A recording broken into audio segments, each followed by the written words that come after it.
Good morning, students. How are you all? I hope you all are doing well. तो बच्चों, आपके UT finish हो गए। अब हम अपनी पढ़ाई पर आ जाए। तो आज हम आपकी पुस्तिका एसएसटी के लेसन 14 शक्ति के साधन रीड करेंगे। तो बच्चों, आप सबको पता है शक्ति के साधन क्या होते हैं? बेटा, शक्ति के साधन वे साधन होते हैं जिन संसाधनों से ऊर्जा उत्पन्न होती है, उन्हें शक्ति के साधन कहते हैं। तो बच्चों, अब आप अपनी बुक पर आ जाइए, पेज नंबर 57, शक्ति के साधन। वर्तमान समय में शक्ति के साधनों का बहुत महत्व है। प्रत्येक राष्ट्र का आर्थिक विकास शक्ति के साधनों पर ही निर्भर करता है। शक्ति के साधनों द्वारा परिवहन के साधनों को ऊर्जा एवं गति प्राप्त होती है।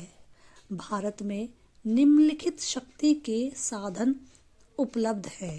तो बच्चों, आप सबने अभी पढ़ा कि जो वर्तमान समय है, जो आज का समय चल रहा है, उसमें शक्ति के साधनों का बहुत महत्व है।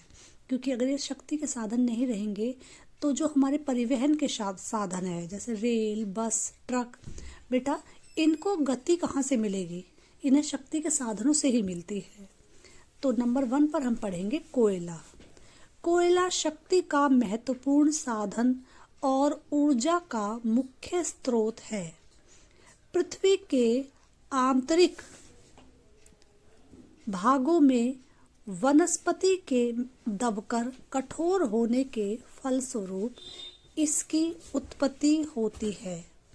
भारत में यह बिहार, मध्य प्रदेश, पश्चिम बंगाल, उड़ीसा, महाराष्ट्र, आंध्र प्रदेश तथा असम आदि राज्यों से निकाला जाता है। तो बच्चों, आपने अभी पढ़ा कोयला कौन कौन से राज्यों से निकाला जाता है?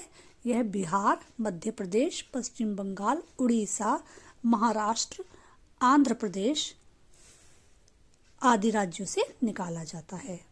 नंबर 2 है खनिज तेल। खनिज तेल का उपयोग वायुयान, मोटर ट्रक तथा बस आदि चलाने के लिए किया जाता है। इसे तरल सोना कहकर पुकारा जाता है। तो बच्चों, खनिज तेल को क्या कहकर पुकारा जाता है? तरल सोना। और इसका प्रयोग किसको चलाने में किया जाता है? वायुयान, मोटर ट्रक तथा बस, इन सब को चलाने के लिए खनिज तेल का प्रयोग किया जाता है। भारत में इसकी मात्रा बहुत कम है। इसके उत्पादक क्षेत्र असम में डिगबोई, सूरमा घाटी तथा नहरकटिया, गुजरात में अंकलेश्वर तथा महाराष्ट्र में बॉम्बे हाई है। तो बच्चों, खनिज तेल को तरल सोना कहकर पुकारा जाता है और भारत में इसकी मात्रा बहुत कम है। और ये कहाँ कहाँ मिलता है? असम में डिगबोई, सूरमा घाटी तथा नहरकटिया, गुजरात में अंकलेश्वर और महाराष्ट्र में बॉम्बे हाई है। अब हम पढ़ेंगे नंबर 3 पर जल विद्युत। वर्तमान युग में जल विद्युत सबसे महत्वपूर्ण शक्ति का साधन है। इसके उपयोग में स्वच्छता बनी रहती है तथा भंडारण के लिए अधिक स्थान की आवश्यकता भी नहीं होती। इसीलिए यह कोयले की अपेक्षा उत्तम साधन है। भारत में जल विद्युत शक्ति का विकास महाराष्ट्र, केरल, तमिलनाडु, उत्तर प्रदेश, हिमाचल प्रदेश, पंजाब, जम्मू कश्मीर तथा हरियाणा आदि राज्यों में हुआ है। भारत में बहुमुखी नदी घाटी योजनाओं में भी जल विद्युत शक्ति का विकास हुआ है। तो बच्चों, आप सबने पढ़ा कि जो वर्तमान युग है, आज का जो युग है, उसमें जल विद्युत सबसे महत्वपूर्ण शक्ति का साधन है। और इससे क्या बनी रहती है, स्वच्छता बनी रहती है। और यह कहाँ कहाँ मिलता है बच्चों, यह केरल, तमिलनाडु, उत्तर प्रदेश, हिमाचल प्रदेश, पंजाब, हरियाणा आदि राज्यों में इसका विकास हुआ है। तो बच्चों अब हम पढ़ेंगे परमाणु शक्ति।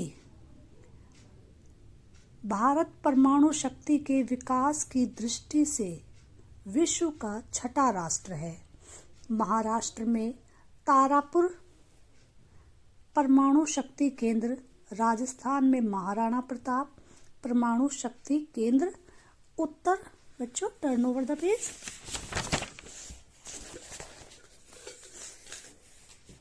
उत्तर प्रदेश में नरोरा परमाणु शक्ति केंद्र स्थापित किए गए हैं, जहां परमाणु संबंधी अनुसंधान किए जाते हैं ताकि इस क्षेत्र में प्रगति की जा सके। तो बच्चों आज हम सिर्फ यहीं तक पढ़ेंगे और जो बाकी का पेज है हमारा उसे हम नेक्स्ट क्लास में पढ़ेंगे, क्योंकि अगर हम आज ही सारा पढ़ेंगे तो बेटा आपको समझ में नहीं आएगा। ये बड़ा लेसन है। आज आप सिर्फ इतना जितना मैंने ये सारा पढ़ाया है, कोयला, खनिज तेल और जल विद्युत, आप सिर्फ 3 यहीं तक रीड करेंगे और जो 4th है इसको मैं नेक्स्ट क्लास में रीड कराऊंगी। तो बेटा आप इसको अब अपने आप रीड करेंगे और समझने की कोशिश करेंगे। ओके बच्चों।